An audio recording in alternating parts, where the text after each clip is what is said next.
cerita. Assalamualaikum dan selamat sejahtera. Saya Fazana Aridina dan rakan-rakan saya. Hai, saya Amira. Hai, saya Tanisha.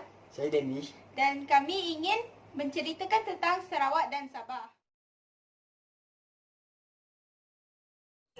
Tanisha, awak tahu tak Sarawak terletak di sebelah barat daya Pulau Borneo dan Sabah terletak di utara Pulau Borneo? Sabah dan Sarawak ni muncul bersama kerajaan awal alam Melayu tau. Fazana, cuba kamu ceritakan hubungan Sarawak dan Sabah dalam alam Melayu. Penduduk pesisir Sarawak dan Sabah menjalinkan hubungan dengan kerajaan alam Melayu dan dunia luar. Buktinya, kewujudan pusat pembuatan tembikar di Gua Nia Sarawak dan Bukit Terkora kan? Betul tu. Perdagangan ni juga berlaku di luar kawasan Sabah. Cekpo ialah tempat mengekspor besi kefunan dan campur. Fazana, Santubong ni muncul pada abad keberapa Santubong muncul pada abad ke-7 dan menjadi industri peleburan biji besi pada abad ke-13. Wik, kau nak tahu tak pasal pemerintahan tempatan di Sarawak? Nak? Okay, yang pertama, kepimpinan kesukuan. Kepimpinan ini berlaku di kawasan pedalaman. Setiap suku kaum mempunyai pemimpinnya sendiri yang bebas daripada kawalan dan pengaruh luar. Adakah gelaran pemimpin mereka berbeza? Ya, gelaran pemimpin mereka berbeza mengikut kaum. Bagi kaum Iban, ia digelar tuan rumah. Selain itu, bagi kaum Kelabit, ia digelar sebagai Lai Raya.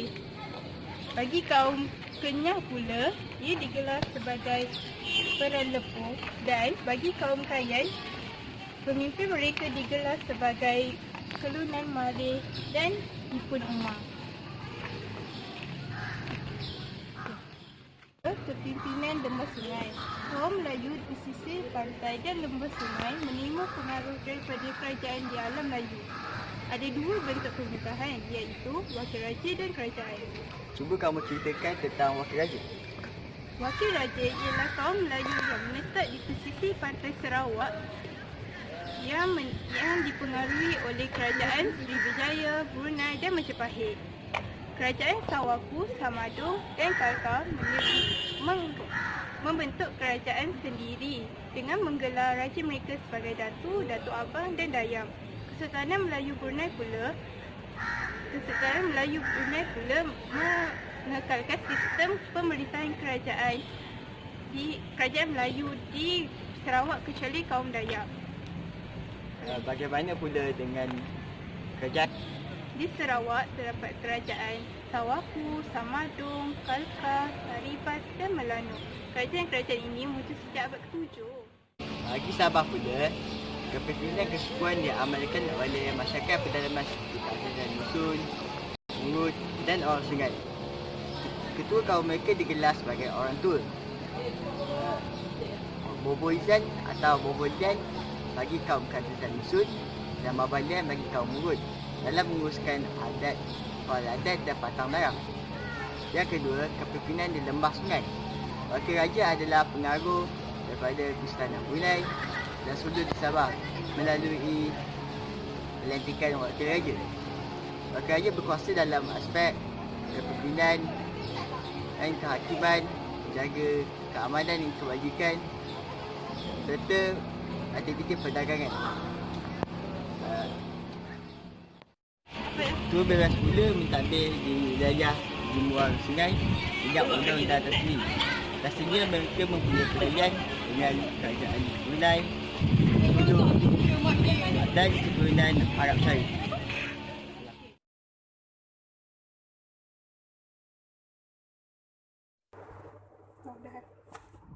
Kedudukan dan tempat tinggal masyarakat di Sarawak dan Sabah mempengaruhi kegiatan harian mereka. Sejarah kegiatan ekonomi masyarakat di Sarawak berkembang di kawasan pesisir pantai, lembah sungai dan pedalaman. Kaum Melayu, Melanau dan Kedayan melakukan kegiatan seperti perdagangan, menangkap ikan, membuat perahu dan perusahaan sagu di pesisir pantai. Di lembah sungai pula, kaum Melayu, Iban, Bisaya, Melanau dan Bidayuh melakukan kegiatan menanam padi, buah-buahan dan sayur-sayuran. Kegiatan seperti mengutip hasil hutan, memburu haiwan liar dan menanam padi dilakukan di kawasan pedalaman. Kaum yang menjalankan kegiatan ini adalah Kenyah, Iban, Penan, Kayan Kelabit dan Punan. Bagi Sabah pula, sejarah kegiatan ekonomi berkembang di kawasan pesisir pantai, lembah sungai dan pedalaman. Pertama, pesisir pantai. Terdapat kaum Brunei, Bajau atau Samar, Iranun dan Suluk yang melakukan kegiatan di sana. Antara kegiatan mereka ialah menangkap ikan, membuat perahu, mengutip hasil laut dan perdagangan. Kedua, lembah sungai. Terdapat kaum Kadasan Dusun, Rungus dan orang sungai. Mereka menanam padi, buah-buahan dan sayur-sayuran. Akhir sekali, kaum Murut mengutip hasil hutan, menanam padi, mengutip sarang burung di kawasan pedalaman.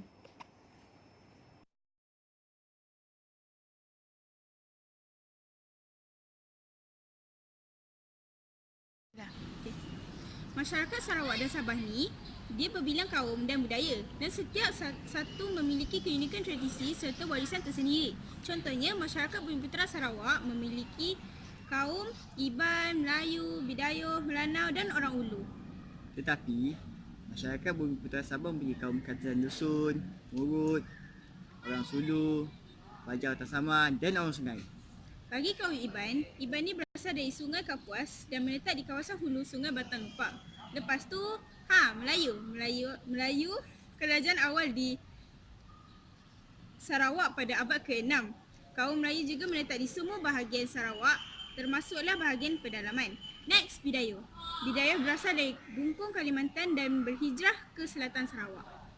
Oh, Aku tak habis lagi. Nombor 4, Melanau. Mendiami kawasan tengah Sarawak dan orang Ulu menetap di kawasan pedalaman Sarawak. punya pula Sabah. Kadasan Dusun dapat nama dusun oleh orang Brunei. Dia bermaksud petani pedalaman. Seterusnya, Bajau atau Samar. Kaum ini menetap di pantai timur dan pantai barat Sabah. Dinish, bagi aku satu keunikan Bajau atau Samar. Keunikan kaum ini yang tinggal di pantai barat Sabah ialah budaya menunggang kuda. Oh. Untuk Murut, nama Murut diberikan oleh orang Brunei. Dia bermaksud orang bukit atau orang dari pegunungan yang terpencil. Akhir sekali, Suluk. Suluk berasal dari Luar Sulu dan tinggal di pantai timur Sabah. Terima kasih sebab tolong sekali Danish. Tapi aku tak fahamlah pasal kepentingan sungai Amira. Kepentingan sungai di Sarawak dan Sabah. Pertama, kegunaan harian. Sungai menjadi sumber bekalan air untuk minum. Kedua, pengangkutan. Sampan dan bot menjadi pengangkutan utama untuk membawa penumpang dan barang.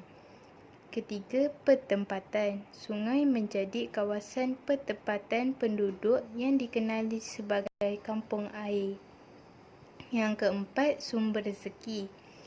Sungai merupakan sumber rezeki kepada penduduk di kawasan sekitar sungai. Kelima, perdagangan. Sungai menjadi pelabuhan kerajaan awal. Yang keenam, kegiatan rekreasi. Sungai menjadi tempat mengadakan kegiatan rekreasi seperti pesta, regata dan acara perahu berhias.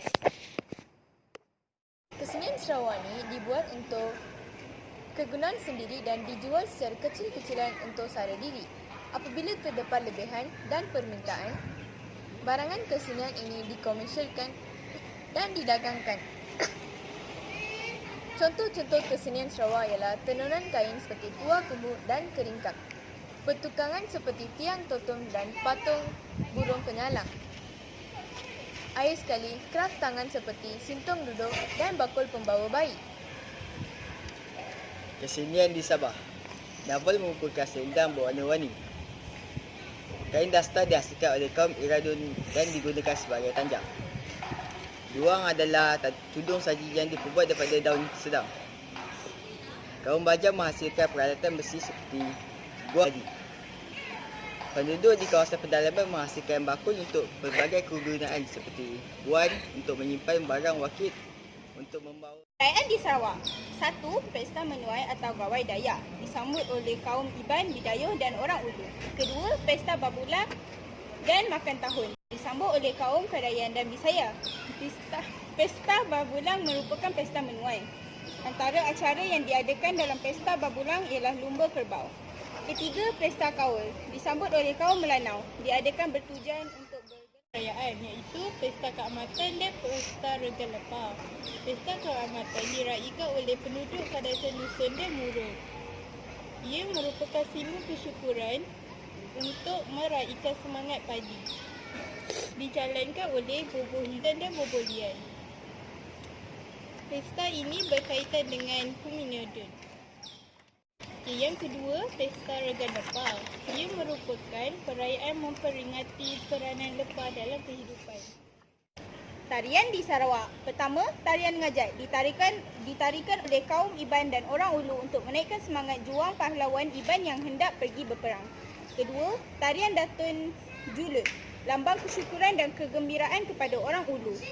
Ketiga, bermukun, merupakan acara bergendang yang diadakan semasa majlis perkahwinan. Sabah pula terdapat 3 tarian iaitu tarian Sumazau, tarian Magunatip dan tarian Limbai. Tarian Sumazau merupakan tarian kaum Kadazan Dusun. Terdapat pelbagai variasi mengikut kawasan seperti di Penampang dan Papar. Ditarikan semasa pesta keamatan dan majlis keramaian. Tarian Magunatip. Yang kedua, tarian Magunatip ditarikan oleh kaum Murut di kawasan pedalaman. Ia ditarikan menggunakan 2 batang buluh. Ditarikan semasa majlis keramaian. Tarian Limbai pula merupakan tarian kaum Bajau atau Sama dari pantai barat Sabah. Ditarikan secara berpasangan. Ditarikan semasa majlis perkahwinan dan keramaian. Seni Bina Sarawak. Seni bina di Sarawak ialah Rumah Panjang, Rumah Tinggi dan Rumah Baru. Rumah Panjang merupakan seni bina kaum Iban, Bidayuh dan orang Ulu. Fungsi seni bina ini ialah sebagai tempat tinggal, tempat berinteraksi dan tempat mengadakan acara perayaan. Rumah Tinggi pula merupakan seni bina kaum Melanau. Fungsi seni bina ini ialah sebagai untuk mengelak serangan musuh. Hal ini kerana ia dibina tinggi iaitu 10 meter dari aras tanah. Akhir sekali, Rumah Baru merupakan seni bina kaum Bidayuh. Fungsi seni bina ini ialah tempat menyimpan tengkorak, tempat menyimpan senjata dan pusat ritual dan mesyuarat. Seni bina di Sabah. Pertama, Rumah Panjang Rungus. Juga dikenali sebagai binatang didiami oleh kaum Rungus. Berfungsi sebagai tempat tinggal, kubu pertahanan, menjalinkan kerjasama dan melindungi penghuninya. Kedua, Rumah Panjang Rut, dipanggil Tulus atau Pahun. Ketiga, Lepa, merupakan perahu kaum Bajau. Kami harap anda semua dapat apa yang kami cuba sampaikan. We hope you guys enjoyed the video and don't forget to like and share.